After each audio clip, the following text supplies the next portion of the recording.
الصلاة ومما رزقناهم ينفقون والذين يؤمنون بما أنزل إليك وما أنزل من قبلك وبالآخرة هم يوقنون أولئك على هدى من ربهم وأولئك هم المفلحون.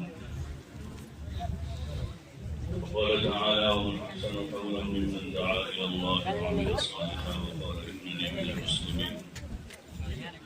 ولا تستوي الحسنة ولا السيئة ادفع بالتي هي أحسن فإذا الذي بينك وبينه عداوة كأنه ولي حميم وما يلقاها إلا الذين صبروا وما يلقاها إلا ذو حظ عظيم. صدق اللہ العظیم. محترم دوست اور بزرگوں، اللہ تعالیٰ نے ہم سب کو ایمان جیسی عظیم الشان نعمت عطا فرمائی ہے، جو ہمارے پاس سب سے بڑا سرمایہ ہے۔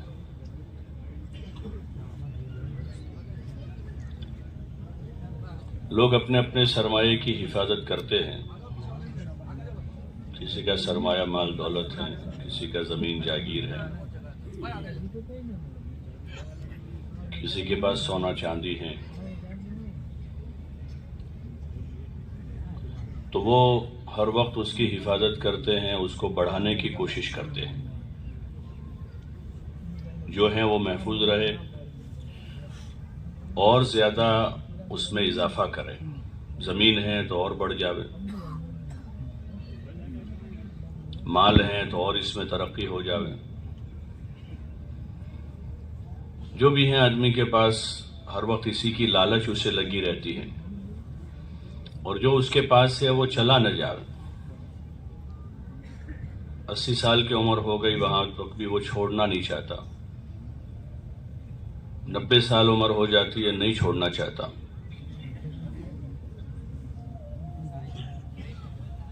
ہمارا جو سرمایہ ہے وہ اصل ایمان ہے، جس ایمان کی بنیاد پر دنیا آخرت دونوں جہان میں نجات ہے، کامیابی ہے، عزت ہے، راحت ہے، اور یہ اللہ تعالیٰ کا فیصلہ ہے کہ کامیابی، نجات، راحت، عافیت، عزت وہ ایمان اور اچھے عمل کے ساتھ وابستہ ہے۔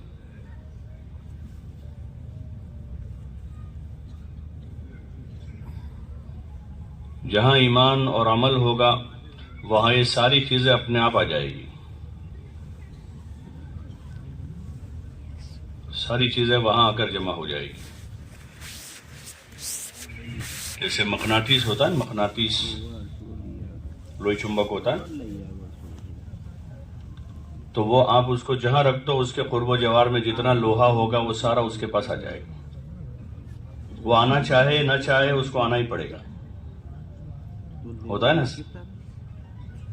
آپ نے اس کے وہاں لا کے رکھ دیا ایسے، تو اس کے ادھر ادھر جتنا بھی لوہا ہے وہ سارا وہاں آ جائے گا، اپنے آپ حرکت کرے گا وہ اس کو بلاوے نہ بلاوے، اس کو لینے جاوے نہ جاوے، وہ اپنے آپ آ جاتا ہے۔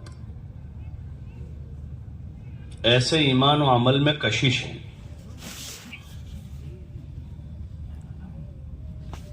ایمان میں، عمل میں وہ کشش ہے کہ کامیابی اس کے ساتھ آ جائے گی۔ حضور علیہ السلام کی بعثت سے پہلے صحابہ کے حالات اچھے نہیں تھے، دور جاہلیت کہلاتا تھا وہ، تو وہاں ہر لائن سے پریشانیاں تھیں۔ جزیرۃ العرب میں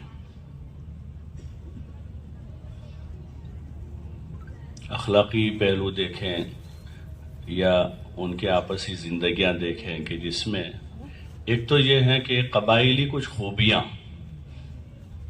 جو جاہلیت میں بھی ان کے اندر تھی وہ اپنی جگہ پر ہے، لیکن جہالت کی وجہ سے جو چیزیں اگ آتی ہیں، جیسے زمین کے اندر خوبی ہے، زعفران اگاتی ہے، لیکن زعفران نہیں اگایا تو وہاں کیا نکل آیا؟ کانٹے دار درخت نکل آئے۔ ایسے کچھ انسانوں میں اللہ تعالیٰ نے فطرتاً خوبیاں رکھی ہیں تو وہ ان میں تھی پہلے سے کہ وہ حج کے ایام کی عزت کرتے تھے ان دنوں کی، کہ اس دنوں میں لڑائی جھگڑا نہیں کرتے تھے، لوٹ مار نہیں کرتے تھے، اللہ کے گھر آنے والے مہمانوں کے ساتھ اچھا سلوک کرتے تھے، وہ ان کو کھانا کھلاتے تھے، پانی پلاتے تھے، اور کچھ خوبیاں تھیں ان کے اندر۔ بعض قبائل ایمان لائے، ایمان لانے کے بعد انہوں نے توحید، رسالت، عبادت، آخرت وہ چیزیں حاصل کی، لیکن جاہلیت سے ہی ان کے اندر کچھ خوبیاں تھیں۔ لیکن مجموعی طور پر جو ایمان اور علم نہ ہونے کی وجہ سے کسی بھی معاشرے میں بہت ساری خرابیاں پیدا ہو جاتی ہیں، جیسے ہمارے یہاں بھی ہیں کہ ایمان کی کمزوری ہے اور جہالت ہے، تو اس وجہ سے مسلمانوں میں بہت ساری برائیاں نظر آتی ہیں، ماحول میں بہت ساری برائیاں، کہ بے حیائی ہوتی ہیں، زنا ہے، بہت سے لوگ شراب پیتے ہیں، آپس میں لڑتے ہیں، یہاں تک کہ بعض علاقوں میں ہوتا ہے خون خرابے ہو جاتے ہیں۔ وہ جہالت ہے، ایمان کا ضعف ہے۔ تو وہاں سرے سے ایک طرف ایمان ہی نہیں تھا، شرک تھا، علم نہیں تھا، جہالت تھی، تو بہت سارے مسائل تھے وہاں الجھے ہوئے، جاہلیت کا دور تھا وہ۔ حضور علیہ السلام کو اللہ تعالیٰ نے ایسے علاقے میں نبی بنا کر بھیجا،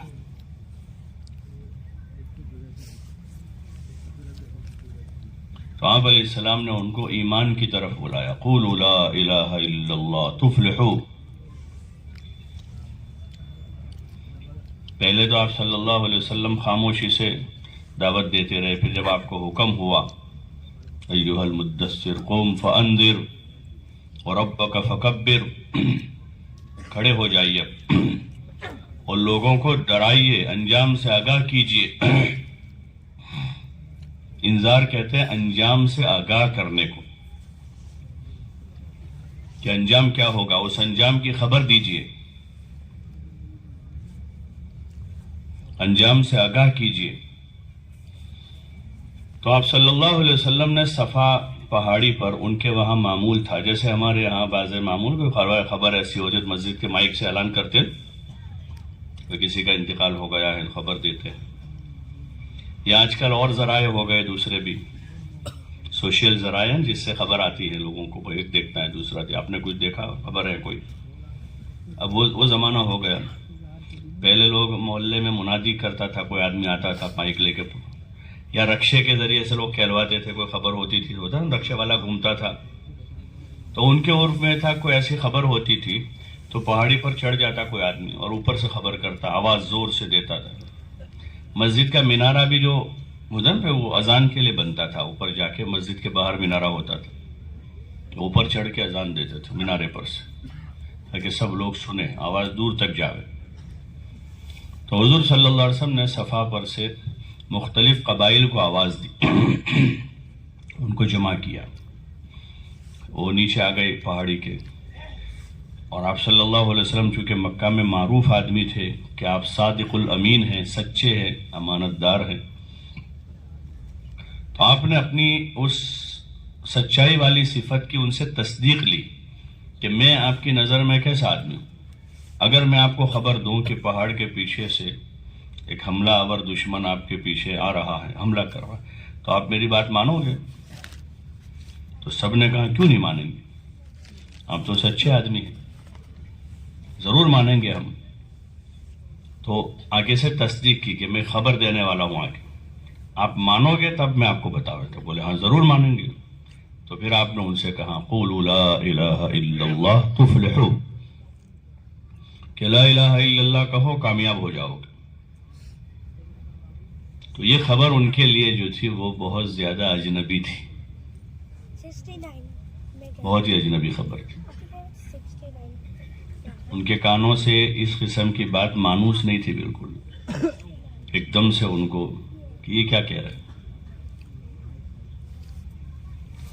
تو وہ جو ابھی تھوڑی دیر پہلے کہہ رہے تھے کہ آپ سچے ہیں، امانت دار ہیں، ہم آپ کی بات کو مانیں گے، انہوں نے ہی آپ کو جھٹلا دیا فوراً اور برا بھلا کہنے لگے. بلکہ آپ کے ایک چچا تھے وہاں، ابو لہب،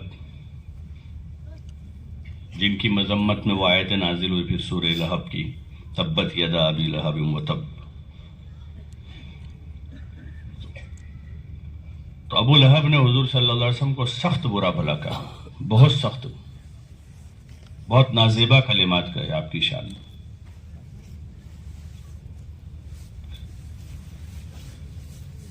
اتنے زیادہ یہ الفاظ ان کے لیے نامانوس تھے. یعنی حالات یہ تھے، اصل جو بات عرض کرنا چاہ رہا ہوں کہ یہ حالات تھے لوگوں میں. جہالت ہے یہ. جب جہالت ہوتی ہے تو صحیح چیز دکھتی ہے، جیسے اندھیرے میں دکھتا ہے کچھ، صاف ستھری چیز بھی نہیں دکھتی اندھیرے میں. صاف لکھا ہوا نہیں پڑھ سکتا آدمی، ارے بھائی پڑھو نا، ارے بھائی کیسے پڑھو، ارے اتنا صاف لکھا ہوا، ارے اندھیرا ہے بھائی کیسے پڑھوں گا میں. کہتے ہیں کہ زمانے کی صفت بنی ہوئی ہے کہ دور جاہلیت ہے کہ ہر آدمی بہت گنے چونے لوگ ہوں گے اس وقت وہاں، ورقہ ابن نوفل وغیرہ، جو کچھ آسمانی کتاب کا علم ان کے پاس تھا. ایسے ماحول میں حضور صلی اللہ علیہ وسلم آئے اور آپ نے لوگوں کو ایمان کی دعوت دی، کیونکہ اصل اجالا جو ہے وہ ایمان کا ہے، ایمان کا نور جو اصل نور ہے، ایمان کا نور. اور پھر اس کے ساتھ وحی کی روشنی ملتی ہے، وحی کا نور. قد جاءکم من اللہ نور وکتاب،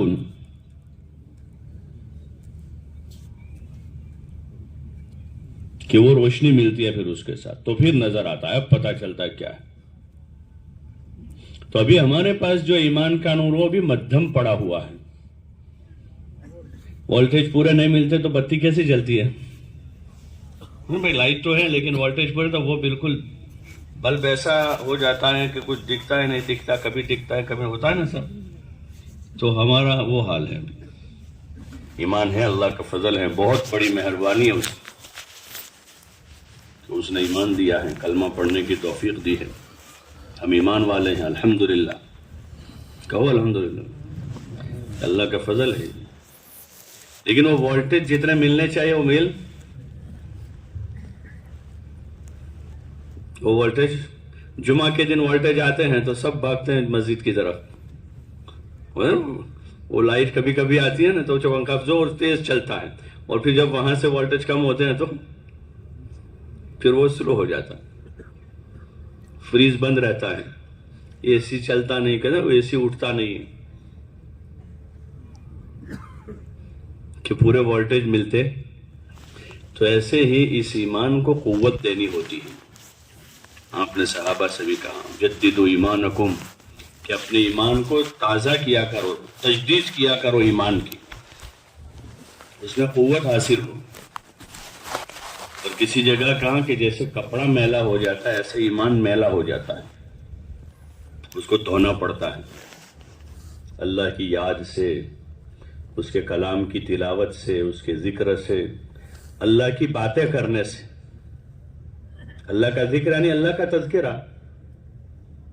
لیکن ہم معنی سمجھتے نہیں. سبحان اللہ ہم بولتے ہیں، کیا بولتے ہیں؟ سبحان اللہ، الحمدللہ، لا الہ الا اللہ، اللہ اکبر. اللہ کے ذکر سے دلوں کو تازگی ملتی ہے. ایسے قرآن شریف کی آیتیں ہیں، اس کی تلاوت ہوتی ہے، جب آدمی سمجھتا ہے اس کو تو پھر وہ آیتیں جو ہیں آدمی کے ایمان کو تازہ کرتی ہیں، کہ اس میں اللہ کی باتیں ہیں. کس کی باتیں؟ اللہ کی باتیں ہیں، اس میں اللہ کا تعارف ہے، اس کی پہچان ہے. آیتوں میں صحابہ کے سامنے جب پڑھی جاتی تھی آیتیں، اللہ تعالیٰ شہادت دے رہا اذا تلیت علیہم آیاتہ زادتہم ایمانا وعلی ربہم یتوکلون، کہ جب ہماری آیتیں ان کے اوپر پڑھی جاتی ہیں تو ان کا ایمان بڑھ جاتا ہے. وولٹیج وہاں سے ملتے ہیں پھر، کہ ایمان تو تھا ہی پہلے سے، اب پھر وہی کا نور آیا کہ پہلے سے لائٹ تو تھی ہی، پہلے سے لائٹ تھی، پھر اور مزید روشنی آئی، اب اور اضافہ ہوتا ہے، تو آدمی کے اندر بشاشت پیدا ہوتی ہے اس سے۔ اس لیے ایمان والا کبھی مایوس نہیں ہوتا، چاہے کچھ بھی ہو جائے، کچھ بھی بڑا سے بڑا نقصان بھی ہو جائے تو اس کے آخری جملہ کیا ہوگا؟ انا للہ و انا الیہ راجعون، بس اثر ہوگا اس پر، دل پر اثر ہوتا ہے۔ لیکن اذا اصابتهم مصیبت قالوا انا للہ و انا الیہ راجعون، ختم، سارا غم کافور ہو جاتا ہے، ہلکا پڑ جاتا ہے کہ بھئی اللہ کی طرف سے تھا، جو ہوا کس کی طرف سے ہو؟ کہ اللہ کی طرف سے تھا۔ ایک آدمی کے پاس 50 روپے تھے، اس نے اپنی مرضی سے فقیر کو دے دیے، اس کو غم ہوگا؟ ارے پہ غم ہوگا اس نے خوشی سے دے دیے۔ ایسے کسی کو اللہ نے بچہ دیا تھا، اس نے لے لیا ہے، تو غم تو ہوگا اس پر، اچانک ہوتا ہے وہ حادثہ، اور محبت ہوتی ہے بچے کی، لیکن چونکہ آدمی کو اس کا اطمینان ہے کہ اولاد اللہ کی دی ہوئی تھی، اللہ نے لے لی ہے۔ کسی کو گھاٹا ہو گیا تجارت میں تو کیا کرے گا؟ معاملہ کرے گا کہ بھئی اللہ کی مرضی، آدمی سبب تلاش کرے گا کہ کیوں ہوا یہ، نافرمانی کہاں ہوئی ہے، نافرمانی کہاں ہوئی؟ اس لیے کہ اللہ کی طرف سے مال کی حفاظت کی ضمانت ہے، اس صورت میں کہ اس مال کی زکوٰۃ ادا ہو گئی ہو تو پھر گھاٹا نہیں ہوگا، لیکن ہو سکتا ہے کہ بھئی زکوٰۃ میں کمی رہ گئی ہو، اس لیے وہ گیا ہے۔ اور بعض دعائیں بتائی حضور صلی اللہ علیہ وسلم نے تجارت کرنے سے، بازار میں سودا دیتے وقت دعا ہے جس میں خسارے سے اور گھاٹے سے آدمی پناہ مانگتا ہے کہ اللہ اس سودے میں گھاٹے سے حفاظت کرنا، اور انتظام آدمی نے کیا ہے کہ جھوٹ نہیں بولا ہے، سودی کام نہیں کیا ہے۔ سودی کام کیا ہوا ہے تو ہر وقت وہ ریت کا محل ہے، کیا ہے وہ؟ بولو نا، ریت کا محل، کہ کسی بھی وقت ڈھیر ہو جائے گا۔ سود کا کاروبار کیسا ہے؟ ریت کا، بچے بناتے ہیں ریت میں، ادھر سے تھوڑا سا وہ نکالا، ادھر سے وہ نکالا، ادھر سے، اور ایسا خوبصورت بناتے اس کو، اور پیچھے سے کوئی بچہ لات مارتا ہے تو سارا ڈھیر ختم۔ ایسے سود کا کتنا بڑا کام ہو کہ بڑا کاروبار چل رہا ہے، یہاں بھی ہے وہاں بھی ہے، کچھ زمین وہاں خریدی ہے، وہاں باغ لیا ہے، وہاں فلیٹ خریدے ہیں، وہاں یہ لیا ہے، بینک سے لون ہو رہی ہے، دستخط ہو رہی ہے، اتنا بڑا آدمی نے اپنا ایک نیٹ ورک کھڑا کر دیا ہے، اور وہ بھی خوش، گھر والے بھی خوش، بڑے مزے کر رہے ہیں سب، اور محلے والے بھی رائے ٹپکا رہے ہیں، یا لیت لنا مثل ما اوتی قارون انہ لذو حظ عظیم۔ وہ قرآن میں اللہ تعالیٰ نے مثال دی ہے قارون کی، کہ قارون کی قوم نے جب دیکھا کہ قارون کے پاس خزانے ہیں، اور اتنے خزانے ہیں کہ ان خزانوں کی چابیاں اٹھانے والے بڑے بڑے پہلوان ہیں۔ اس زمانے میں ڈیجیٹل لاک تو تھے نہیں کہ وہ بٹن دبا کے لاک کر دیتا، چابیاں ہوتی ہیں پہلے گوڈاؤنوں کی، گھروں میں چابیاں لٹکی رہتی تھی، آج بھی ہوتی ہیں، آگے کے دروازے کی، پیچھے کے دروازے کی، بائک کی، سے چابیاں 4-5-6 ہوتی ہیں۔ تو اس وقت تو خزانے تو اس کے اتنے زیادہ تھے کہ اس کے بڑے بڑے گوڈاؤن تھے، تو وہ چابیاں اٹھانے کے لیے اس نے پہلوان رکھے تھے، لَتَنُوءُ بِالْعُصْبَةِ وَلِلْقُوَّةِ، پہلوان تھے وہ طاقتور، جو وہ چابیاں اٹھا کے لے جاتے تھے، کھولتے تھے اس کو۔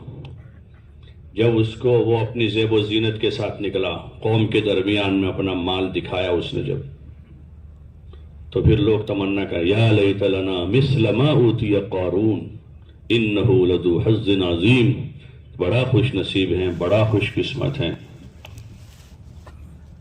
ایسا لوگ کہہ رہے تھے۔ آج کل بھی مالداروں کی شادیاں دیکھتے ہیں کہ یار کتنا خوش نصیب لڑکا ہے یہ، کیسے باپ کے گھر پیدا ہوا ہے، کہتے ہیں لوگ کیسی خوش نصیب بیٹی ہے یہ، دیکھو نا اس کے باپ نے کروڑ روپیہ خرچہ کیا اس کی شادی میں۔ آپ لوگ خوش نصیبی اس کو کہتے ہیں، اور اصل خوش نصیبی آدمی کو اچھے کاموں کی توفیق ہے. تو ان کے زمانے کے جو اچھے لوگ تھے نا اس وقت بھی، ہر زمانے میں ہوتے، ہمارے زمانے میں بھی ہیں، کہتے ہیں وہ نیک لوگ، علم والے لوگ سمجھاتے ہیں، علم والے سمجھاتے ہیں اپنے بیانات میں، اپنی باتوں میں کہتے ہیں کہ بھائی ایمان، اعمال، اخلاق، حلال کمائی اور اس قسم کی چیزوں سے جو گناہ کے کام ہیں، جھوٹ ہیں، سود ہیں اور نافرمانیاں ہیں، کہ اس سے باز آ جاؤ، یہ چیزیں اچھی نہیں ہیں. دنیا میں تو یہی ہے، سمجھنا سمجھانا ہے. نبیوں کو بھی اللہ تعالیٰ نے یہ کہا لست علیہم بمسیطر، کہ تم کو داروغہ بنا کے نہیں بھیجا ہے، نذیر و بشیر و نذیر بنا کے بھیجا ہے. وما نرسل المرسلین الا مبشرین و منذرین. یہ دنیا میں یہی ہے. بہت سے لوگ کہتے ہیں کہ یہ جو ہے نا لاتوں کے بھوت ہیں. کیا کہتے ہیں؟ لاتوں کے بھوت باتوں سے نہیں. اور اللہ کیا کہہ رہا ہے کہ ہم نے سارے نبیوں کو اسی لیے بھیجا. وما نرسل المرسلین الا مبشرین و منذرین، کہ وہ بشارت سناؤ اور انجام سے آگاہ کرو. اس لیے کہ دنیا دارالامتحان ہے. لوگوں کو بشارت سناؤ، ایمان لاؤ گے اللہ راضی ہو جائے گا، عمل کرو گے اللہ اس کا بدلہ دے گا. نماز پڑھو گے تو یہ ملے گا، روزہ رکھو گے یہ ملے گا، صدقہ کرو گے تو اس کا اجر یہ ملے گا. اس کے بتاتے، بشارتیں سناتے ہیں. ابشروا بالجنت التي كنتم توعدون، کہ جنت کی تم بشارت لو. حضور صلی اللہ علیہ وسلم بشارت سناتے تھے. ان موعدکم الجنہ، کہ میں نے جو تم سے وعدہ کیا ہے وہ جنت کا وعدہ ہے کہ تم کو جنت ملے گی. صبرا یا آل یاسر، بشارت سنا کہ جنت، اور جنت کی نعمتیں بتاتے ہیں. نعمتیں بتاتے، جیسے دنیا میں چوراہوں پر بورڈ دیکھو، بڑے بڑے بورڈ ہیں کہ ہمارا فلاں جگہ پلاننگ ہے، ہماری سائٹ وہاں پر ہے، آپ کو وہاں بہت سستے دام میں ایسا مکان ملے گا، 2 بیڈ روم ہے، 1 کچن ہے، اور نیچے ایسی پارکنگ ہے، اور ادھر اس کے گارڈن ہے، اور اس کے پیچھے بچوں کے لیے سوئمنگ پول ہے. ہوتا ہے نا ایسے سب. آفس کھول دیتے چھوٹی سی، اور جو آتا ہے ان کو سمجھاتے ہیں، اور وہ 3D فائل ہوتی ہے ان کے پاس، وہ بتاتے ہیں دیکھو ہتھیلی میں دلی پہ بتا دیں، وہاں تو کچھ بھی نہیں ہوا جگہ پر، اور یہاں پورا بنگلہ نظر آتا ہے. دیکھو ایسا ہے، اتنا یہ کمرہ ہوگا، ایسی اس میں پلنگ آئے گی، اس میں ایسی بجلی لائٹ ہوگی، اس میں ہوگا. دیکھو باہر پارکنگ میں پھر آپ کی ایسی کار کھڑی ہوگی جیسے یہاں ہے. یہاں فلیٹ کے بھی پیسے نہیں ہیں، پتا دیں وہ 3D میں کہ ایسے آپ کی کار ہوگی، پھر آپ کے بچے ایسے دوڑتے جا رہے ہوں گے، فوٹو میں دکھا رہے ہیں، ادھر سے چڑھیں گے، ادھر لفٹ ہوگی، ادھر سے سیڑھی ہوگی، پہلی منزل، دوسری، تیسری، چوتھی، 5ویں، یہ 15 منزلہ، پورا خواب ہے سارا. اور آپ کے پاس کوئی فکر کرنے کی بات نہیں. آپ کا جو پرانا گھر ہے نا اس کا دستاویز لے کر آ جاؤ، اور فلانی بینک سے ہم آپ کا لون کروا دیں گے، اور آپ جو ہے 10-10 ہزار بھرتے رہو گے تو آرام سے. کیا پرابلم ہے؟ نئے گھر میں آ جاؤ بھائی، پرانے گھر میں کیا رکھا ہے وہاں. ٹھیک ہے نا؟ تو آدمی خواب دیکھتا ہے جاگتے جاگتے، سوتے سوتے تو سبھی دیکھتے ہیں، لیکن اب لوگ جاگتے جاگتے خواب دیکھتے ہیں. کیسے دیکھتے ہیں خواب؟ دیکھو یہ پوری تصویر دکھا رہے، اور بعضے تو اس کا وہ ویڈیو بتاتے ہیں کہ دیکھو اس طرح سے آپ باہر سے دیکھو گے ایسا دکھے گا، اندر جاؤ گے تو آپ ایسے گھسو گے. بدل پورا وہ. اصل تو یہ تھا کہ اللہ تعالیٰ نے نبیوں کے ذریعے سے جنت بتائی ہے جو حق ہے. الجنت حق، جو نبیوں کے ذریعے سے بتائی. حضور نے پہلے دن سے کہا، آل یاسر کو مکہ میں کہتے تھے آپ. ایمان لانے والا پورا گھرانہ تھا ایک ساتھ ہی. جب ایمان قبول کیا تو بڑے حالات آئے ان کے اوپر. لوگوں نے ان کو بہت ستایا، بہت ایذا پہنچائی ان کو. آل یاسر، آپ وہاں سے گزرتے تھے تو آپ ان کے حالات دیکھ کر آپ کو بہت پریشانی ہوتی تھی، تو آپ ان کو کہتے تھے صبرن یا آل یاسر، کہ آل یاسر صبر کر. ان موعدکم الجنہ، میں نے جو تم کو وعدہ کیا ہے وہ جنت کا ہے. جو اصل بات ہے کہ ایمان لاؤ گے، اچھے اچھے کام کرو گے. ان الذین آمنوا وعملوا الصالحات کانت لہم جنات الفردوس نزلا خالدین فیہا لا یبغون عنہا حولا، کہ وہ ہمیشہ کی جنت ہے، ہمیشہ ہمیش کی جنت ہے، وہاں سے کوئی واپس نہیں آئے گا، کوئی نکالا نہیں جائے گا وہاں سے، قبضہ دوسرے کو دیا نہیں جائے گا، وہ اس کی ملکیت ہوگی۔ یہاں تو کچھ ہمارا نہیں ہے، عربی میں مجازی کہتے ہیں اس کو، یہ مجازی ملکیت ہے، حقیقی نہیں ہے۔ یہ جو ملکیتیں ہماری ہیں نا ابھی، زمین کی ملکیت ہیں، فلیٹ کی ملکیت ہے، دکان کی ملکیت ہے، یہ تو سب کا وارث اللہ ہے۔ وَلِلَّهِ مِيرَاثُ السَّمَاوَاتِ وَالْأَرْضِ، کہ سب اس کا ہے، مجازی قبضے ہیں سب کے، یہ ملکیت حقیقی اور اصلی نہیں کسی کی بھی۔ اس لیے جب آدمی نظام میں آتا ہے تبھی سے اس کی ملکیت، اس کے قبضے سے، اس کی ملکیت سے وہ چیزیں نکلنا شروع ہوتی ہیں۔ اسی لیے فقہاء نے مسائل لکھے، جب آدمی نظام میں آتا ہے، نظام میں آ گیا تو اب اس کا خرچ کرنا معتبر نہیں ہوتا۔ اب وہ کہے کہ سارا مسجد کو دے دو، مدرسے کچھ نہیں جائے گا، کیونکہ اب تو وارثوں کا حصہ اندر ہونا شروع ہو گیا ہے، وارثوں کا حصہ داخل ہو رہا ہے اندر، یہ نظام میں ہے، نظام ہے۔ ملکیت ٹرانسفر ہو رہی اپنے آپ، کیا ہو جاتی ہے؟ کاغذات اور دستاویز میں چاہے لکھے نہ لکھے وہ، لیکن اپنے آپ ٹرانسفر ہو جاتے ہیں۔ جیسے اب اس کی آنکھیں بند ہو گئی، ختم ہو گئی، حصہ پورا ہو گیا، کہ ملکیت ٹرانسفر ہو گئی، کہ بیوی کا اتنا حصہ ہے، ایک لڑکے کا اتنا ہے، لڑکی کا اتنا ہے، للذکر مثل حظ الانثیین، ہو گیا۔ وہ کہے کہ نہ کہے، کچھ بولے کہ نہ بولے، کیونکہ اس کا تھا نہیں، مجازی طور پر اللہ نے اس کو مالک بنایا تھا، اور اس کے بعد اس کے دوسرے مالک تیار تھے۔ باقی جو حقیقی ملکیت آدمی کی ہوگی کہاں ہوگی؟ کہاں پر ہوگی؟ جنت میں ہوگی۔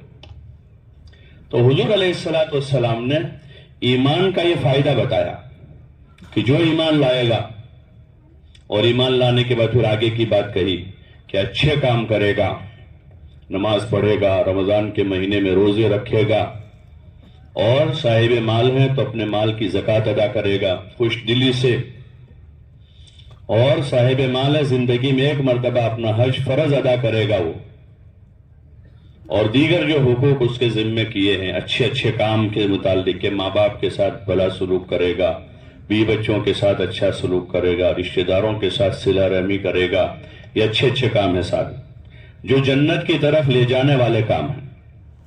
ان الذین آمنوا وعملوا الصالحات کانت لہم جنات الفردوس نزلا، کہ جنت الفردوس ان کے لیے اترنے کی جگہ ہوگی۔ یہ ہے سائید اصل، یہ سائید، یہ اصلی سائید، یہ حقیقی ہے، یہ آدمی کا اپنا ہوگا۔ یہ کہاں ہوگا؟ اپنا، یہ پردے غیب میں ہے۔ یہ کہاں ہے؟ پردے غیب میں۔ یہاں کی پردے غیب کی آدمی مان لیتا ہے کہ وہاں زمین پر کچھ نہیں ہے، بلڈر بتاتا ہے آفس میں بیٹھ کر، آدمی پوچھتا ہے بھائی ذرا سائٹ تو بتاؤ، بولے دیکھو اس وقت ابھی کچھ ہے نہیں وہاں، لیکن ایسا آپ کو ملے گا، وہاں ایسا ملے گا، تو آدمی مان جاتا ہے۔ ارے مان لیتا نہیں مان، اور آدھی رقم دے کر آ جاتا ہے کہ آدھے پیسے لے لو۔ اب آدھے پیسے جو ہے دھیرے دھیرے دھیرے دھیرے ہو جائے۔ تو یقین کرنا ہے یہاں کہ جو حضور صلی اللہ علیہ وسلم نے وعدہ کیا ہے، جو بشارت سنائی ہے ایمان اور عمل پر اللہ کی طرف سے، کہ ایمان اور عمل کا بدلہ یہ جنت ہے، یہ بشارت ہے۔ اس کے لیے نبیوں کو بھیجا، وَمَا نُرْسِلُ الْمُرْسَلِينَ إِلَّا مُبَشِّرِينَ وَمُنذِرِينَ، کہ بشارت سنانے والا، یہ بشارت سنائی ہے۔ اور پھر موت کے وقت بشارت سناتا ہے، ابشروا بالجنۃ التي كنتم توعدون ان الذين قالوا ربنا اللہ، کہ جنہوں نے کہا اللہ ہمارا رب ہے، بے شک وہ لوگ جنہوں نے کہا کہ اللہ ہمارا رب ہے۔ کون ہمارا رب ہے؟ کہ اللہ ہمارا رب ہے۔ اور رب کے معنی بھی جانتا ہے آدمی کہ رب یعنی کیا؟ اگر رب کے معنی جانتا ہو ایک رب ماننے والا تو کبھی پریشان نہیں ہوگا. رب اس کو کہتے ہیں جو ہر چھوٹی بڑی ضرورت کو پوری کرنے والا ہے. بھائی بند کر دو اس کو. ہر چھوٹی بڑی ضرورت پوری کرنے والا, جس لائن کی جو ضرورت جب پیش آئے گی اس کے پاس اس کا انتظام ہے. جس وقت کی جو ضرورت ہے, آدمی کا صبح کے کھانے کی ضرورت ہے, اللہ نے اس کا نظام کیا. شام کے کھانے کا اس نے انتظام کیا. بچہ پیدا ہونے والا ہے, اس کا انتظام اس نے کیا ہے. سب کے لیے کیا ہے اس نے. ما من دابۃ فی الارض الا علی اللہ رزقها, کہ زمین پر چلنے والا کوئی جاندار ایسا نہیں ہے کہ جس کی روزی کی ذمہ داری اللہ نے نہ لی ہو. سب کی ذمہ داری لی ہے اس نے. ٹھیک ہے, ان الذین قالوا ربنا اللہ, کہ اللہ ہمارا رب ہے. بات ختم ہو گئی کہ اللہ ہمارا رب ہے. کون ہمارا رب ہے؟ کون کھلائے گا؟ وہی کھلائے گا. بیمار ہوں گے تو کون شفا دے گا؟ اب آدمی ادھر ادھر نہیں جائے گا. ہاں, طریقے سے جو سنت شریعت کی روشنی میں جو علاج ہے جس طرح ہے اس طرح کرے گا. سیدھی پٹری سے جائے گا, وہ الٹے راستے پر نہیں چڑھے گا. یقین خراب نہیں کرے گا, سیدھا سیدھا جائے گا. بیماریوں سے بچنے کی اچھا انتظام کرے گا دونوں طرح کی. جسمانی اعتبار سے بیماریاں ہیں, کیوں ہیں؟ کہ حضور صلی اللہ علیہ وسلم کی بہت سی حدیثوں میں ہے کہ آدمی کی بیماری کی جڑ معدہ ہے. کیا ہے؟ معدہ ہے. ادھر جسمانی سسٹم کا کنٹرول یہاں سے ہے, اور روحانی سسٹم کا کنٹرول کہاں سے ہے؟ الا ان فی الجسد لمضغہ, کہ پورے جسم میں ایک گوشت کا لوتھڑا ہے, وہ دل. کہ اگر وہ صحیح ہوا تو پورا جسم صحیح ہوگا. آنکھیں صحیح دیکھے گی, کان صحیح سنیں گے, دماغ میں وچار اور سوچ صحیح ہوگی, صحیح جگہ قدم جائیں گے, آدمی اچھے اچھے کام کرے گا کیونکہ دل کا رخ صحیح ہے. اور ادھر جسمانی کنٹرول کہاں سے ہو رہا ہے؟ کہ معدہ ٹھیک ہے تو جسم صحیح ہوگا. تو آدمی کھانا پینا صحیح کھائے گا, کھانا پینا صحیح کھائے گا جو طاقت پہنچا. اچھا کھانا کھائے گا, کچرا نہیں کھائے گا. اس وقت کیا ہے کہ کچرا, اور اچھے کو بھی آدمی کچرا بنائے بغیر کھاتا نہیں. اچھی چیزیں بھی ہوتی ہے تو کیا کرتا ہے اس کو؟ اچھی چیزوں کو بھی جب تک کہ کچرا نہیں بناتا اس کا, جتنا زیادہ اس کو بھونتا ہے, تلتا ہے, اس میں مسالے کر کے ادھر ادھر رگڑ رگڑ کے اس کا جب تک کچرا نہیں بناتا ہے وہاں تک کھاتا نہیں. حضور صلی اللہ علیہ وسلم کے بارے میں آتا ہے کہ آپ گوشت کھاتے تھے, دودھ نہیں پیتے. دودھ پیا تو گوشت نہیں کھاتے تھے. کھجور کھاتے تھے, اس کے ساتھ ککڑی کھا لیتے تھے کہ وہ گرم ہے یہ ٹھنڈا ہے, تو توازن ہو جاتا ہے اس. ابھی تو معدہ جو ہے وہ پناہ مانگتا ہے اندر سے. ٹھنڈا کھایا, پھر گرم کا پیتا ہے, پھر ٹھنڈا پیتا ہے, پھر آئس کریم کا, پتہ نہیں کیا حال کر رکھا ہے اس کا. تو کیسے تندرست رہے گا؟ رہے گا تندرست؟ تو اس کی ترتیب ہے سنت میں, شریعت میں بھی. حضور صلی اللہ علیہ وسلم کی زندگی, صحابہ کی زندگی. عبداللہ ابن عمر رضی اللہ تعالیٰ عنہما کو ایک مرتبہ کسی نے سفوف دیا, پاؤڈر, کہ یہ پاؤڈر آپ استعمال کریں. تو پوچھا یہ کس کام کا ہے؟ کہا کہ یہ جو ہاضم ہے, یہ سفوف جو ہے اس سے آپ کو کھانا ہضم ہو جائے گا. تو انہوں نے کہا مجھے اس کی حاجت نہیں ہے, مجھے کوئی تکلیف نہیں پیٹ میں. اور کہا ما شبعت منذ اسلمت, میں جب سے مسلمان ہوا ہوں میں نے پیٹ بھر کے کھانا ہی نہیں کھایا ہے. 1000 بیماریوں کی یہ دوا ہے, 1000 بیماریوں کی. آپ صلی اللہ علیہ وسلم فرمایا کہ مسلمان کے لیے کمر سیدھی رہے اتنا کھانا کافی, کہ کمزور نہ پڑ جاوے, کمزور نہ ہو جائے اتنا کھانا, کہ اتنا کھانا اس کو کافی ہے. تو اب آدمی نے صحیح طریقہ اختیار کیا تو پہلے تو بیماری نہیں ہوگا یہ, اور پھر بیمار ہوا ہے تو اب طریقہ صحیح لگا کہ حضور صلی اللہ علیہ وسلم کے دین میں کیا اس کا علاج ہے کہ آدمی ایسے ایمان والے حاذق حکیم سے مشورہ کرے, اس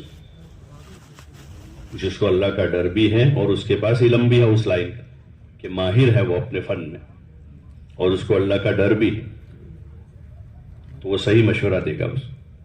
کہ بھئی یہ علاج یہ دوا لو، یہ لو، اور اس کے ساتھ کہے کہ دوا لو لیکن اللہ شفا دے گا. کون دے گا؟ ابراہیم علیہ السلام فرما رہے ہیں اذا مرضت فهو یشفین الذی یطعمنی ویسقین، کہ جب میں بیمار ہوتا ہوں تو میرا اللہ ہی مجھے شفا دیتا ہے، وہ اللہ جو مجھے کھلاتا بھی ہے اور پلاتا بھی ہے، اور بیمار ہوتا ہوں تو شفا بھی دیتا ہے. بعض مرتبہ ادھر ادھر کی چیزیں کچھ نقصان پہنچاتی ہیں، اس لیے کہ شیاطین انس ہیں، شیاطین جن ہیں. اس کے لیے حدیثوں میں حضور صلی اللہ علیہ وسلم نے انتظام کیا کہ صبح ہو تو 3 مرتبہ پڑھو بسم اللہ الذی لا یضر مع اسمہ شیء فی الارض ولا فی السماء وهو السمیع العلیم. شام تک اس کو کوئی چیز نقصان نہیں پہنچائے گی. شام کو پڑھ لیا صبح تک نقصان نہیں ہوگا، محفوظ ہو گیا. جس نے گھر سے نکلتے ہوئے پڑھ لیا بسم اللہ توکلت علی اللہ لا حول ولا قوت الا باللہ، محفوظ ہو گیا. حدیث میں آتا ہے کہ جس نے پڑھ لیا تو ایک فرشتہ کہتا ہے تجھے ہدایت مل گئی اور اللہ تیرے لیے کافی ہو گیا اور تجھے پریشانیوں سے مصیبتوں سے بچا لیا گیا. ہدیتا وقیتا کفیتا. تو انتظام بتایا ہوا ہے ہمارے پاس. مسنون اذکار اس کو کہتے ہیں، مسنون دعائیں جس میں انتظام ہے. تو اب آدمی سیدھا اللہ سے ہی جڑا رہے گا، نہ ادھر جائے گا نہ ادھر جائے گا، اور ہر اس شخص سے بچے گا جو اس کو غیر اللہ سے جوڑتا ہو. ہر اس سے بچے گا جو اس کو کہاں جوڑ دے؟ غیر اللہ سے جوڑے. کیونکہ حضور صلی اللہ علیہ وسلم نے اللہ سے جوڑا. مصیبت میں ہو تو مصیبت میں اذا اصابتهم مصیبت قالوا انا للہ و انا الیہ راجعون. اللہ سے جوڑ دیا کہ مصیبت آئی ہے انا للہ پڑھ دے گا، مصیبت ہلکی ہو جائے گی. بیماری آئی ہے تو آدمی اللہ سے کہے گا، 2 رکعت پڑھے گا، صدقہ دے گا. آپ نے فرمایا اپنے بیماروں کا صدقے سے علاج کرو. کس سے علاج کرو؟ کہ صدقے سے علاج کرو. اور ایسے بہت سے لوگ ملتے ہیں کہ بہت یعنی مہلک مرض تھا اور بہت جگہ گئے یہاں وہاں، لیکن ہمارا مسئلہ ہے کہ ہم صدقہ تب دیتے ہیں جب سارے ڈاکٹر جواب دے دیتے ہیں کہ اب بھائی اب تو اس کو کوئی ہمارے پاس تو کوئی، تم دعا کرو.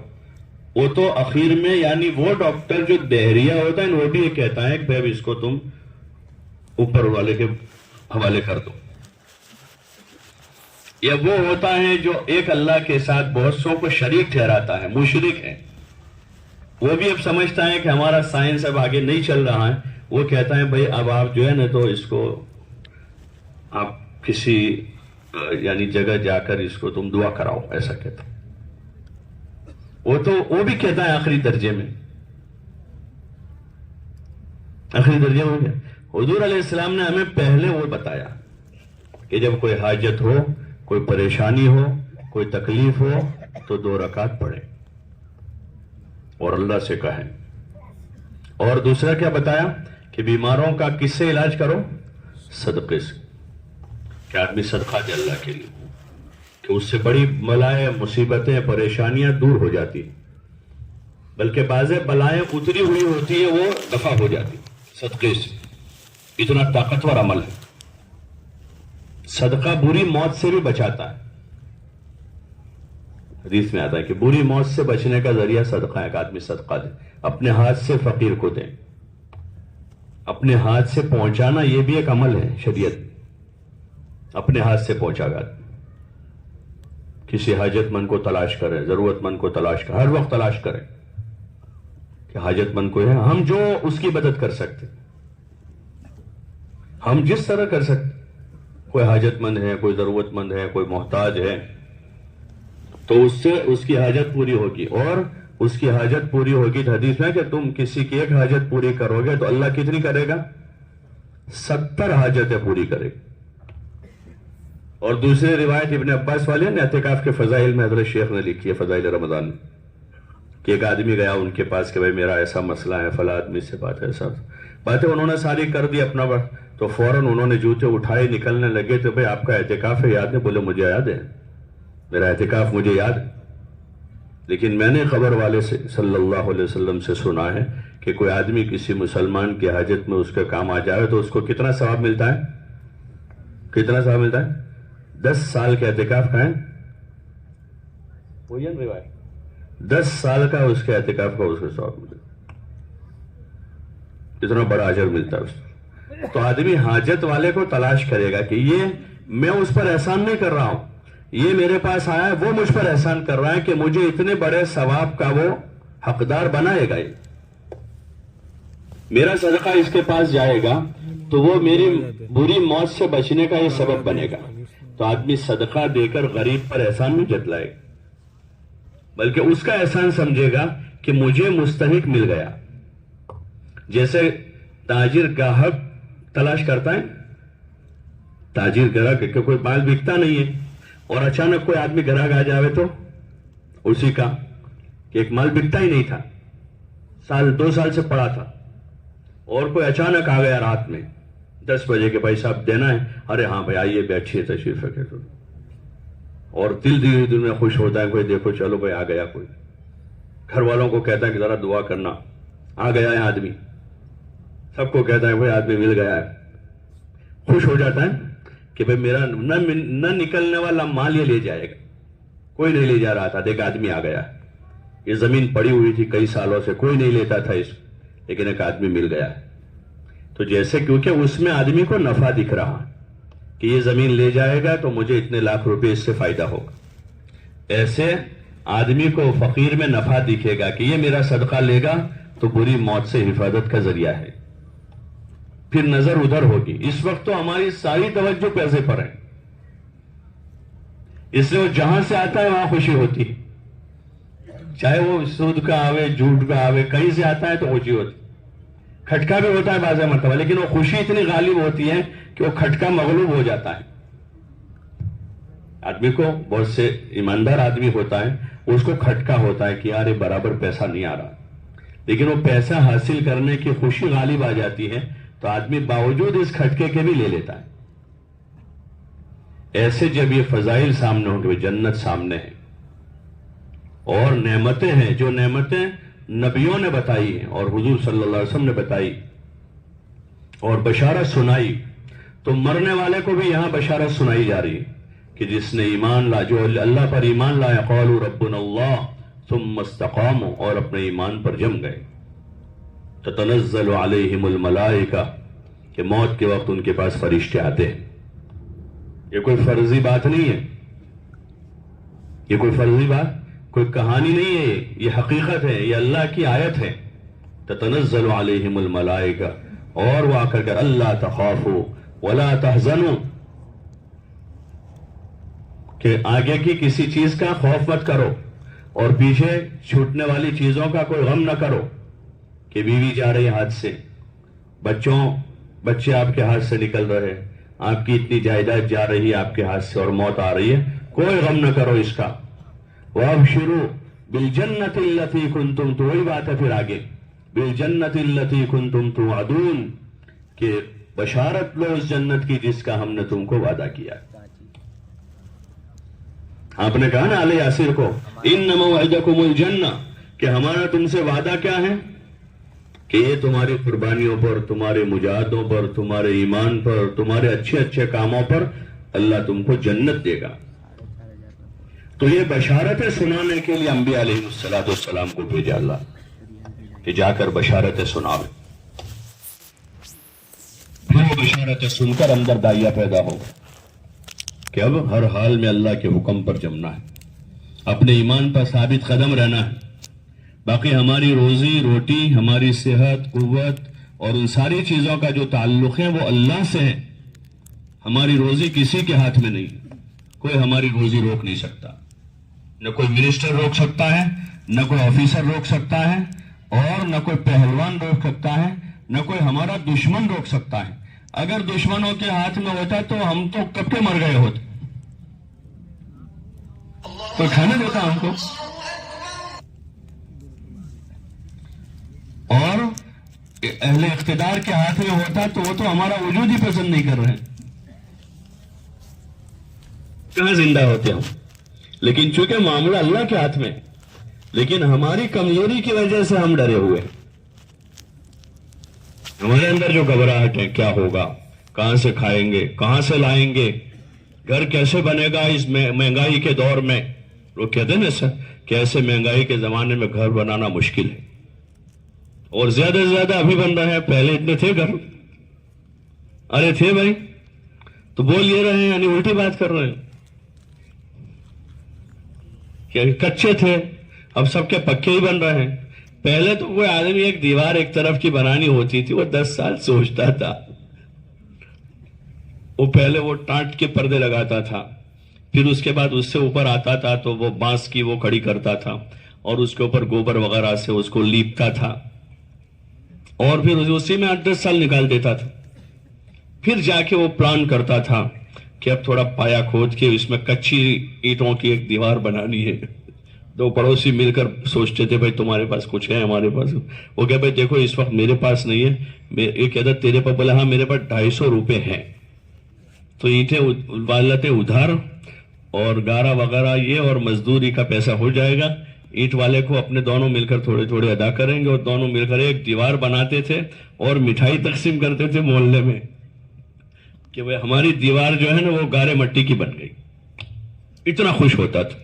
اور ابھی گھر بنا کے کہہ رہا ہے کہ بھائی آج کے دور میں گھر بنانا بہت مشکل ہو.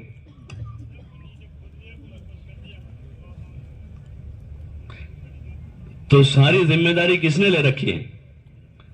ما من دابۃ فی الارض الا علی اللہ رزقها, کہ اللہ کے ذمہ ہے. وہ تو جو بچے آ گئے وہ بھی اللہ کے ذمہ ہے. فیملی پلاننگ کر رہے ہیں جو کہ بھئی کون ان کو کھلائے گا, کون پڑھائے گا ان کو, کہاں سے فیس لائیں گے. اللہ کہہ رہے ہیں قرآن شریف, لا تقتلوا اولادکم خشیۃ املاق, کہ فقر کے خوف سے اپنے اولاد کو قتل نہ کرو. قتل کے خوف سے اپنے اولاد کو قتل نہ کرو. ان کو بھی اللہ روزی دیتا ہے, تم کو بھی اللہ دیتا ہے. کہ ان کا روزی کون دے گا؟ اللہ ہی دے گا. لا تقتلوا اولادکم خشیۃ املاق نحن نرزقهم وإياكم. ابھی تو آئے نہیں لیکن ان کا پہلے تذکرہ کہ ان کی روزی ہمارے ذمہ ہے. کون کہہ رہا ہے؟ ابھی وہ بچے آئے نہیں دنیا میں, لیکن ان کا پہلے تذکرہ اللہ کر رہا ہے کہ ان کی روزی ہمارے ذمہ ہے. اس لیے دیکھو اس وقت آنے والے ہم سے اچھا ہی کھا رہے ہیں. ارے کھا رہے نہیں کھا رہے. جس کے گھر جہاں بھی غریب کے گھر بھی آ رہا ہے وہ جس وقت اس عمر کا تھا اس سے اچھا ہی کھا رہا. اور آگے جو آئیں گے ان کی ذمہ داری بھی کس کے ذمہ ہے؟ اللہ کے ذمہ. یہ ساری وہی باتیں ہیں کہ ہم نے ابھی اپنے رب کو پہچانا نہیں, اس لیے ہم نے بھی آواز میں آواز ملا دی دنیا کی. اور ہمیشہ یہی رہا کہ نبیوں کی آواز اور زمانے کے لوگوں کی آواز میں زمین آسمان کا فرق رہا. جیسے میں نے عرض کیا نا کہ مکہ میں حضور صلی اللہ علیہ وسلم کو لوگ صادق الامین کہتے تھے کہ آپ سچے ہیں, آپ امانت دار ہیں.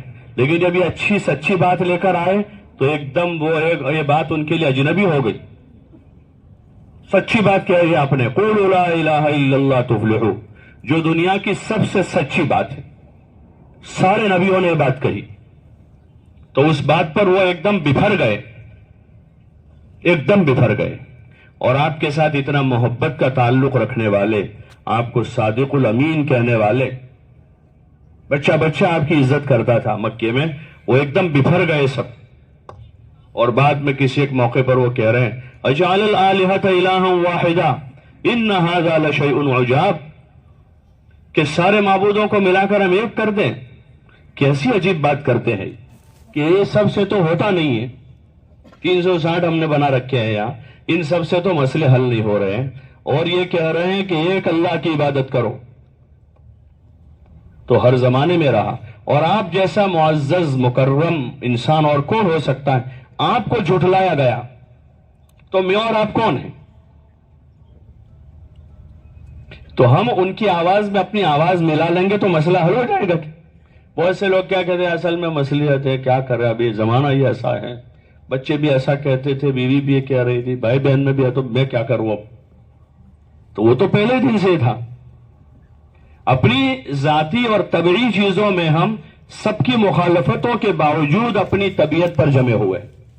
جہاں تک ہماری ذاتی بات کا مسئلہ ہے اور ہماری عادتوں کا مسئلہ ہے, بیوی مخالف ہے ہماری، بچے مخالف ہیں، اسی مخالفت کرتے کرتے کرتے آدمی بوڑھا ہو جاتا ہے لیکن اپنی عادتیں نہیں چھوڑتا. لیکن جب دین کا مسئلہ آتا ہے تو آدمی کہتا ہے اصل میں کیا کرے، بچے نہیں مانتے تھے، بیوی بھی ایسا. پھر میں نے میری ماں سے کہا، اس نے کہا بیٹا کیا کرو گے تم، کر دو نا، کیا کرو گے، لے لو نا لون.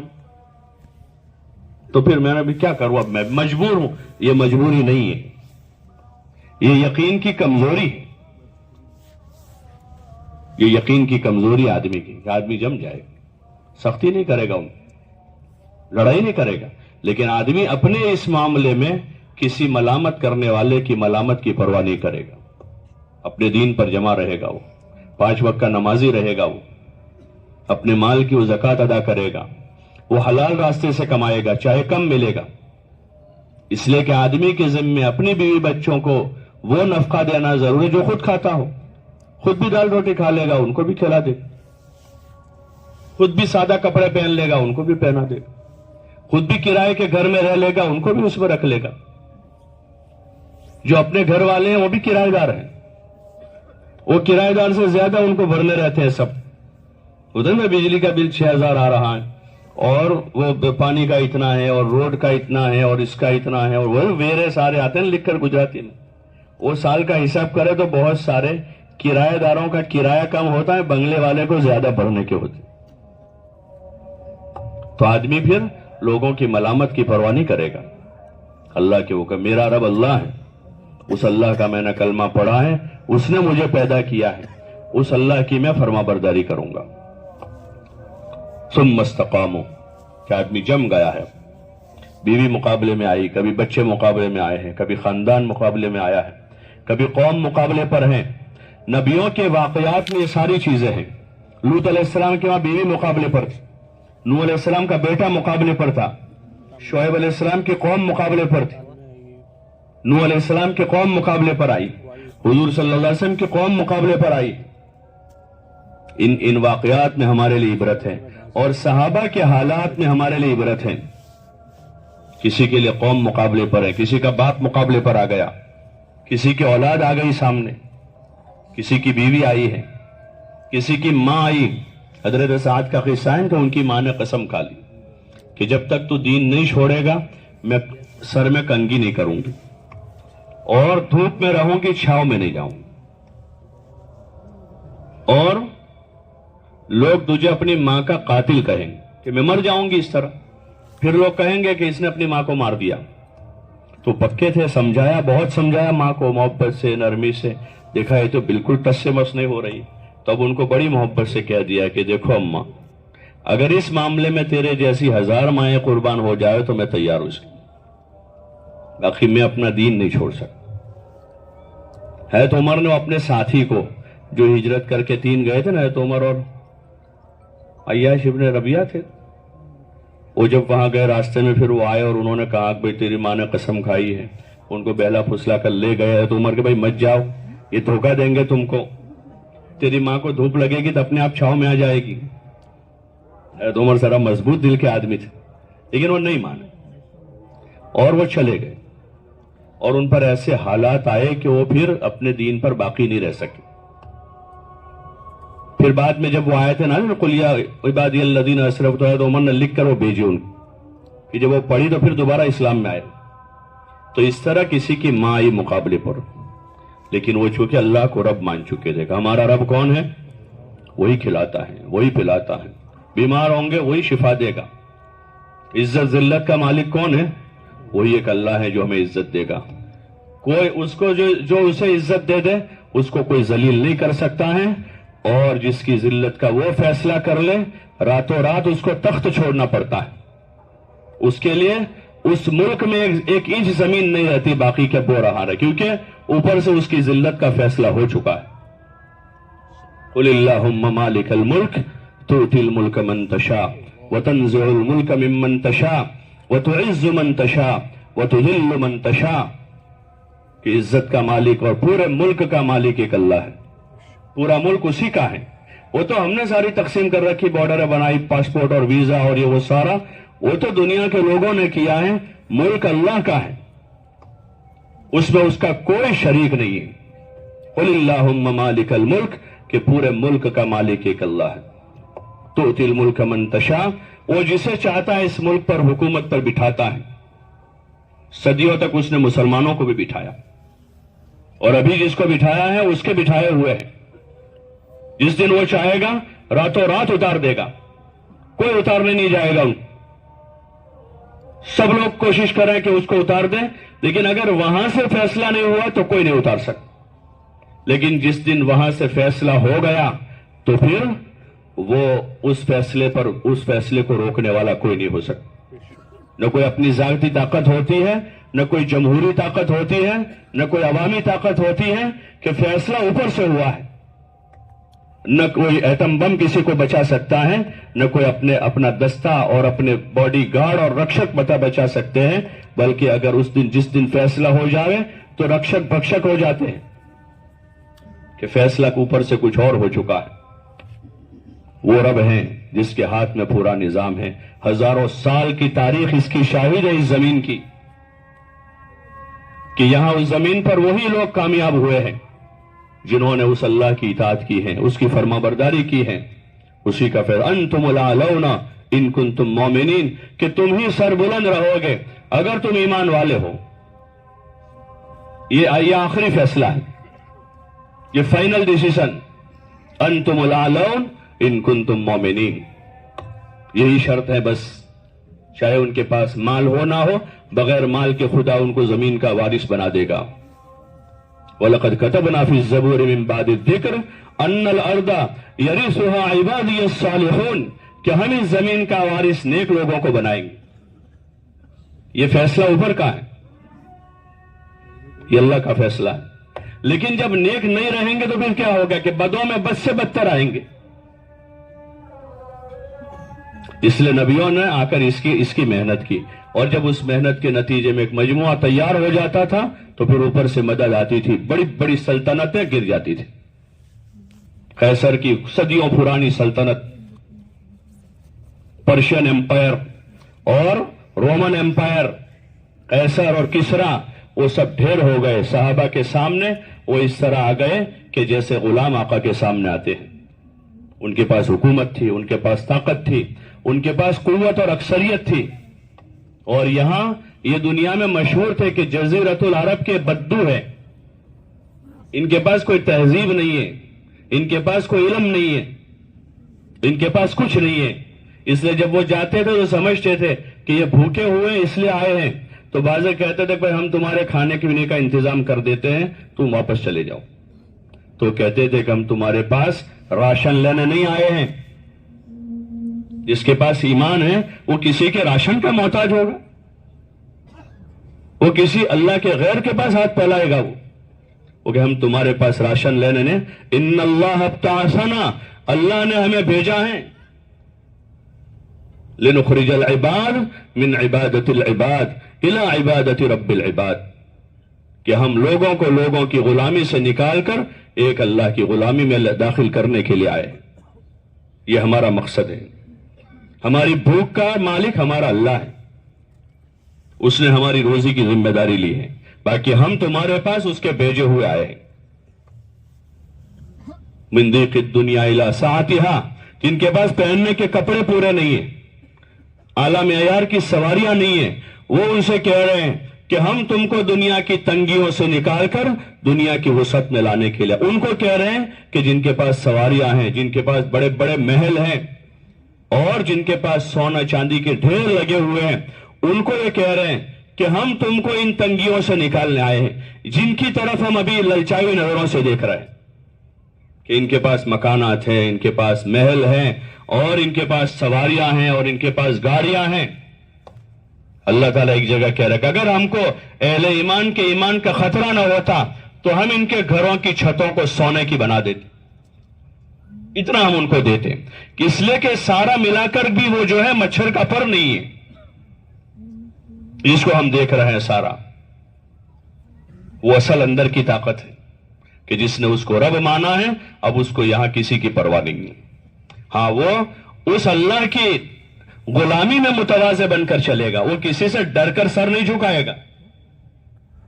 وہ تو اللہ کا بندہ ہے، اس لیے زمین پر اکڑ کے نہیں چلتے ہیں کسی کا ڈر نہیں ہے، کسی کا خوف نہیں ہے، اس لیے کہ ہمارا اللہ بہت بڑا ہے۔ ایک موقع پر حضور صلی اللہ علیہ وسلم اور صحابہ ہیں، سامنے دشمن ہیں، تو وہ وہاں سے آوازیں لگا رہے ہیں کہ ہمارے پاس بڑے بڑے معبود ہیں ہمارے، تمہارے پاس نہیں ہے۔ لنا العزا ولا عزا لکم، کہ ہمارے پاس عزا ہیں، تمہارے پاس عزا نہیں ہے۔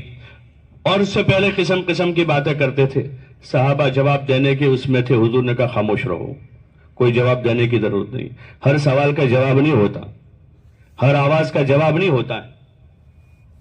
حضور نے کہا خاموش نہیں۔ پھر جب وہاں سے آواز آئی لنا العزا ولا عزا لکم، تو آپ نے ایک صحابی سے کہا کہیے ان کو اللہ مولانا ولا مولا لکم، کہ اللہ ہمارا والی ہے، وہ بہت بڑا ہے، اس کی مددوں کے راستے جو ہیں وہ اچھے اعمال ہیں، کہ اچھے اعمال کے ساتھ ہیں تو اب اس کی مددیں ہمارے ساتھ ہیں۔ مال پیسوں کے ساتھ اس کی مدد نہیں ہے، کہ مال پیسہ ہے، فسق و فجور ہے، مدد نہیں آئے گی، بلکہ اور زیادہ فساد آئے گا، عذاب آئے گا، پکڑ آئے گی اللہ کی ایمان والوں پر کہ ان کو اللہ نے نعمتیں دی ہیں اور اس میں وہ اللہ کی نافرمانی کر رہے ہیں، تو پکڑ جلدی آئے گی۔ اور اگر اعمال اچھے ہیں تو پھر مدد آئے گی۔ یہ نصرت کے اسباب ہیں، مدد اتارنے کے اسباب میں اچھے اعمال ہیں، کہ آدمی اچھے عمل میں لگے، نماز پڑھے، رمضان میں روزہ شوق سے بشاشت سے خوشی سے رکھے، اور سال بھر جھوٹ کا سود کا روزہ رکھے، کہ جھوٹ نہیں، سود نہیں، غبن نہیں، دھوکہ نہیں، خیانت نہیں، کسی پر ظلم نہیں، رشتہ داروں کے ساتھ قطع تعلق ہی نہیں ہے، ان سب کا روزہ رکھا ہوا ہے، کہ ہم قطع تعلقی کرنے والے نہیں ہیں، ہم لڑائی والے نہیں ہیں، ہم جھگڑا کرنے والے نہیں ہیں، ہم معاف کرنے والے۔ کہ سال بھر آدمی اس طرح سے مخلوق کے ساتھ ہے اور اللہ کے ساتھ اس کی عبادت اطاعت کے ساتھ ہے، تو پھر اللہ کی مددوں کے دہانے کھلیں گے، اس کی نصرت ساتھ ہوگی، پھر اس نصرت کے ساتھ دنیا میں زندگی ہوگی، اس نصرت کے ساتھ اب آدمی جی رہا ہے کہ اللہ کی مدد کے ساتھ، دل کے سکون کے ساتھ، اسباب میں برکت کے ساتھ، سخاوت کے ساتھ ہے۔ اب اس کو جمع کرنے کی فکر، خرچ کرنے کی فکر ہو، کہ میں اپنے جیتے جی اپنے مال کو ٹھکانے لگا دوں، یعنی اس کو انویسٹ کر کے جنت میں اس کا اپنا سامان تیار کر لوں، جو اصل ٹھکانہ ہے پھر آدمی لگائے گا غریبوں پر، یتیموں پر، اللہ کے دین کے تقاضوں پر، جتنے تقاضے اللہ نے بتائے ہیں کہ یہ تقاضے مال لگانے کے، پھر رشتہ داروں کو آدمی دے گا، ماں باپ کی خدمت کرے گا اپنے مال سے اور اپنی جان سے خدمت کرے گا، بجائے علم العیانی میں، ایران قرآن میں غفلت کے اڈوں پر اپنا وقت ضائع کرنے کے، ماں باپ کے قدموں میں بیٹھے گا، بچوں کو وقت دے گا، بجائے ایران قرآن میں وہاں آدمی اپنے مال لگانے کے، اپنی چاہتوں پر لگانے کے، وہ اپنے بھائی بہنوں کی، اپنے رشتہ داروں کی ضرورتوں کو دیکھے گا، بھائی بہنوں میں کوئی ضرورت مند ہے، کوئی محتاج ہے، کوئی مسکین ہے، محلے میں کوئی ضرورت مند ہے، مجھے اللہ نے دیا ہے کہ ان کی ضرورتوں پر آدمی اور دل کھول کے لگائے گا، اور آدمی آخرت اس امید پر لگائے گا کہ میرا یہ صدقہ میری بری موت کی حفاظت کا ذریعہ بنے گا، میں اس کو رقمہ کھلا رہا ہوں، قیامت میں خدا مجھے کھلائے گا، احسان نہیں جتائے گا آدمی، دے کر آدمی اس کا بورڈ نہیں چھپوائے گا، بلکہ اس طرح دے گا کہ دائیں ہاتھ سے دیا ہے، بائیں ہاتھ کو پتا نہیں، ماں کو دیا ہے تو ابا کو پتا نہیں، ابا کو دیا ہے تو اماں کو نہیں کہا کہ میں نے ان کو 100 روپے دیے، بہن کو دیا ہے تو آدمی بیوی کو نہیں بتائے گا، اور بیوی کے رشتہ داروں پر خرچ کیا ہے تو یہاں ماں کو نہیں بتائے گا، اس طرح خاموشی سے آدمی دے گا، اپنے دوست کی مدد کی ہے، دوسرے دوستوں کو نہیں کہے گا کہ میں نے اس کو دیے، بلکہ خاموشی سے دے گا آدمی، ضرور یہ سمجھے گا کہ اس مال میں ان کا حق ہے، اصل ان کا میرے پاس آیا، اللہ نے مجھے دیا ہے، مجھے ذریعہ بنا رہا ہے کہ یہ حاجت مند لوگوں تک میں پہنچاؤں، یہ اللہ نے مجھے ذریعہ بنایا، اور اس کے بدلے میں اللہ مجھے یہ دے گا کہ مال میں برکت دے گا، دنیا میں بری موت سے حفاظت کا سبب ہوگا، جنت میں داخلے کا سبب ہوگا، مصیبتیں بلائیں اس کے ذریعے سے ٹل جائے گی، بیماریوں سے خدا محفوظ رکھے گا، اس جذبے سے پھر آدمی اپنا جان اپنا مال جو ہے اللہ کی عبادت اطاعت پر اور اللہ کی مخلوق کی خدمت پر لگائے، یہ بنیادی دو کام ہے، اللہ کی عبادت اطاعت ہے، وَمَا خَلَقْتُ الْجِنَّ وَالْإِنسَ إِلَّا لِيَعْبُدُونِ۔ اور مخلوق خدا کے لیے آدمی جو ہے لوگوں کے لیے آدمی رحمت بنے گا اور اللہ کے دین کی اشاعت پر لگائے گا کہ اپنی جان کے ذریعے سے لوگوں کا کلمہ صحیح ہو جائے، لوگ نماز پڑھنے والے بنے، اللہ کا کلمہ دنیا میں بلند ہو جائے، کہ پورے عالم میں اللہ کا کلمہ بلند ہو جائے۔ وہ تو ہو کر ہی رہنے والا ہے، وہ اللہ کا فیصلہ ہے، اس کو کوئی نہیں روک سکے گا، لیکن سعادت مندی ہماری ہوئی کہ ہماری جان و مال اللہ کے نام پر رکھ کر اللہ کا کلمہ دنیا میں بلند، یہ ہماری سعادت ہے، یہ خوش قسمتی ہماری۔ صحابہ نے اس پر اپنی جان لگائی، اپنا مال لگایا، اپنے جذبات قربان کیے، اپنی زندگیاں لگائی اور دنیا میں پہنچے وہ وہاں سے، اور اپنی دعوت سے، اپنی خدمت سے، اپنے اخلاق سے اور اپنے عدل و انصاف سے دنیا میں اسلام پھیلا ہے۔ دنیا میں جو اسلام پھیلا ہے، ہندوستان میں بھی جو